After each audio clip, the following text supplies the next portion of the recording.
Dans cet exercice, un Mines Télécom PC de 2018, on s'intéresse à une fonction f définie comme étant par une intégrale à paramètres. Donc c'est l'intégrale de 0 à pi sur 2 de cos de x cos t dt. Donc on nous demande dans une première question de montrer que f est de classe C2 sur R2.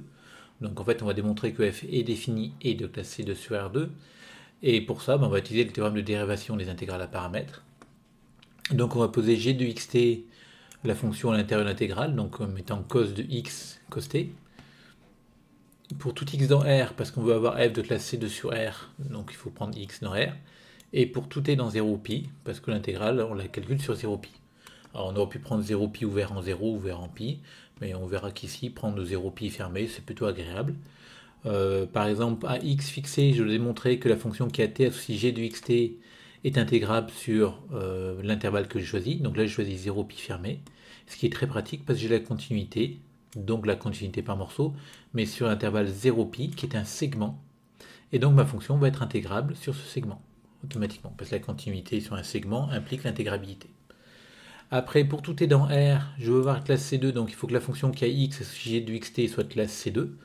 Mais là, pas de problème, parce qu'en gros, à t fixé, c'est un cosinus. Et je dois avoir les deux dérivées partielles qui vont être des fonctions continues par morceau en t. Donc on calcule d rond g sur d rond x, donc ça fera moins cos t fois sinus de x cos t, qui est continu par morceau sur 0 pi, pas de problème. Et la dérivée seconde, on va refaire apparaître un cosinus, donc ça fera moins cos carré t, cosinus de x cos t, qui va être continu aussi par morceau sur 0 pi. Donc n'oubliez pas, quand vous dérivez ici, on considère que t est une constante, donc cos t est une constante, et c'est comme si on dérivait finalement ici cosinus de lambda x. Donc on dérive sans souci.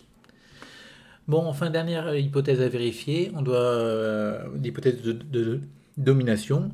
Donc on doit majorer pour tout x dans R, pour tout t dans 0 pi, d rond g sur d rond x de xt, donc c'est-à-dire cette quantité-là. Et en fait, je vais la majorer par 1, parce qu'un cosinus et un sinus, c'est toujours borné par 1. Et pour la dérivée seconde, c'est pareil, je vais majorer par 1, parce qu'on a des cosinus et des produits de cosinus et de sinus, donc c'est plus petit que 1 en valeur absolue. Et cette fonction, alors j'aurais pu prendre des fonctions différentes ici et là, mais en tout cas les deux fonctions par lesquelles j'ai majoré, qui sont ici la fonction constante égale à 1, sont bien intégrables sur 0 pi sans aucun souci, c'est une fonction constante sur l'intervalle borné.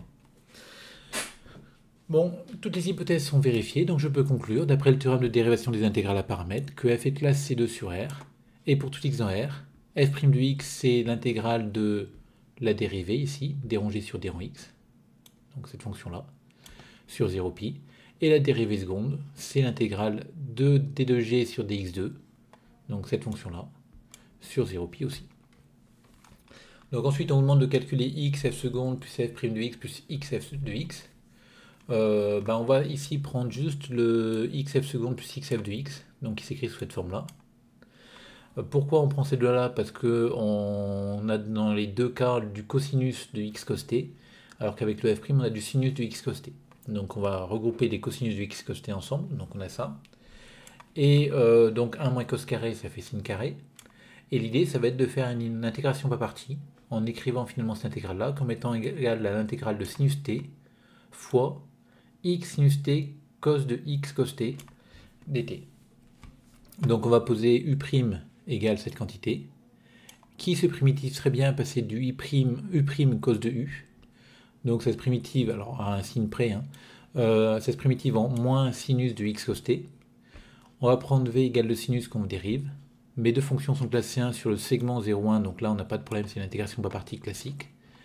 Et à l'arrivée, on calcule dans notre crochet l'autre intégrale.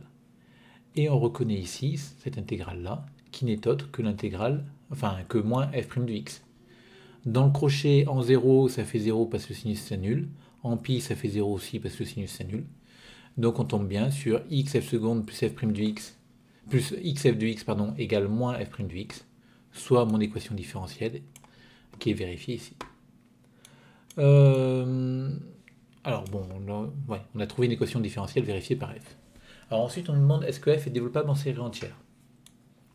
Alors une idée qui peut se poser ici, c'est de se dire, tiens, mais j'ai une équation différentielle, je sais que f est solution, je connais éventuellement, je peux calculer f de 0 assez facilement. Je dois pouvoir calculer f' de 0 aussi assez facilement. Oui, f' de 0, je peux le calculer assez facilement. Donc on peut se dire, ben, tiens, je pourrais former un problème de Cauchy vérifié par f, trouver une solution de ce problème de Cauchy développable en série entière, et finalement identifier tout le monde. Le problème étant que mon équation différentielle ici n'est pas normalisée à cause de ce x-là, et que si je veux la normaliser, je serai obligé de me placer sur R plus étoile, sur R moins étoile, faire des recollements, etc.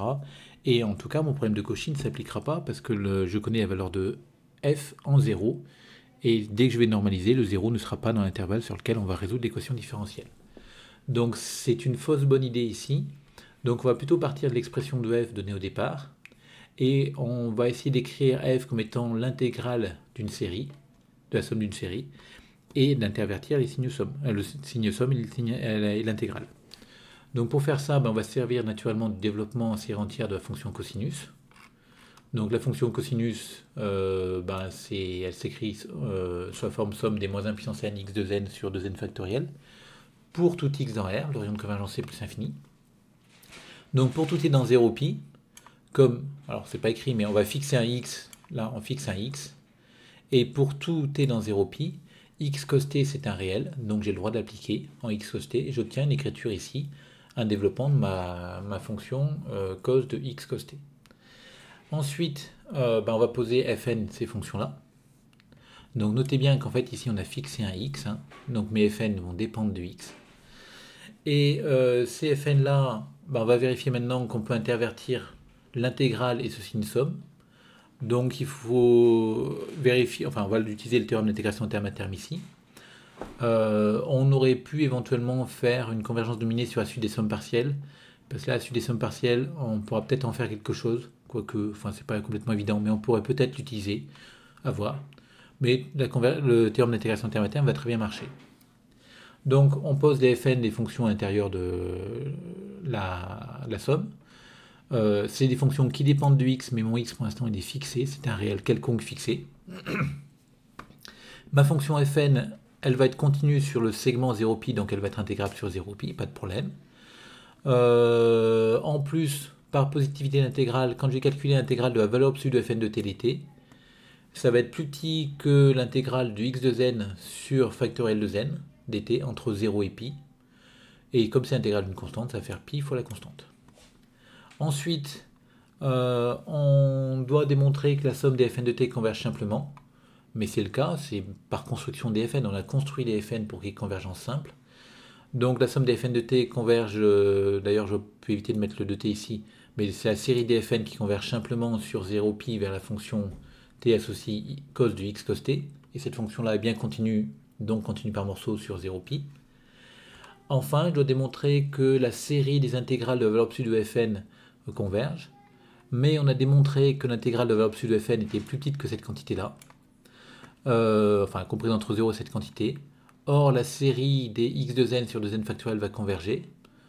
Elle converge vers la fonction cosinus hyperbolique. Et le théorème d'intégration de comparaison des séries à termes positifs s'applique du coup et me dit que la série des intégrales de la valeur absolue de fn converge aussi. Donc le théorème d'intégration terme à terme peut s'appliquer parce qu'on a vérifié toutes les hypothèses. Et me dit que f de x, qui est l'intégrale de cos de x cos t dt, c'est l'intégrale de la somme des fn. C'est donc la somme des intégrales de fn. Et l'intégrale de fn, c'est moins 1 puissance n sur 2n factoriel fois l'intégrale de cosinus 2nt dt. Le tout fois x puissance n, x puissance 2n. Donc vous voyez ici, j'ai sorti le x puissance 2n de l'intégrale. Alors remarquez bien que j'ai pris un x fixé. Dès le départ, j'ai choisi un x et j'ai fait mon théorème d'intégration terme à terme pour la fonction qui a t associe cos de x cos t, écrite sous cette forme-là. Et du coup, j'ai une écriture de f de x qui est valable pour tout x dans R. Et j'ai donc bien un développement en série entière, dont le coefficient est ce terme-là. Alors, je vous ai dit tout à l'heure que